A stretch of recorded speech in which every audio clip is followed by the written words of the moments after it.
Of course, everyone knows in the morning hours of January 16th, there was a period of severe weather, a confirmed EF1 tornado touchdown in Charlotte County, and a short time later, confirmed EF2 tornado touchdown in Lee County. And of course, there was already sustained winds that were happening.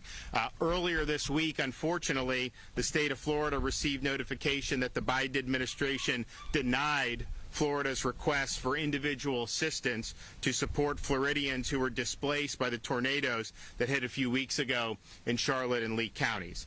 Despite the federal government's choice to decline assistance, it's our view in the state of Florida that we need to remain committed to helping the people of Lee and Charlotte counties.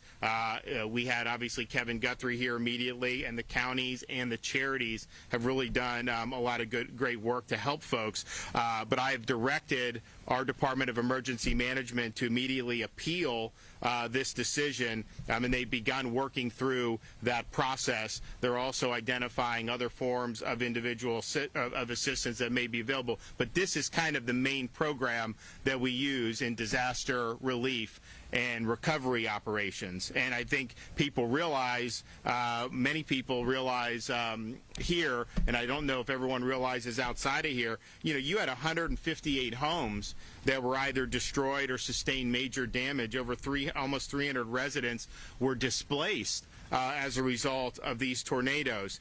And this is disproportionately what people mostly would consider a more vulnerable population. Almost all senior citizens, 84% are receiving Social Security. Many of the residents, Social Security is their sole source of income. And so they're still cleaning up debris. People are still trying to find stable housing. People have gotten into rental units. Some people are staying with friends. But it's not just it's not that easy to just pick up and move to a new home, particularly in a state like Florida where there's a lot of demand for this. And then also you look at all the inflation that we've seen.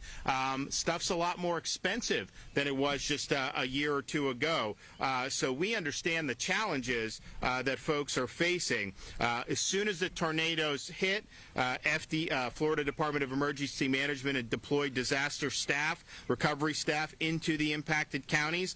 They conducted a damage assessment with county officials, with FEMA, and with the U.S. Small Business Administration. I then declared a state of emergency, and the main reason for that was to be able to unlock our request to the Biden administration for individual assistance. And we requested all programs under individual assistance to provide relief for the impacted communities. Unfortunately, that request was denied. I thank the counties here for working really hard, but we realize that they've worked hard. We want to maximize the amount of support that we can get, and we need more assistance. So that's why we're appealing the decision. We're going to continue to fight.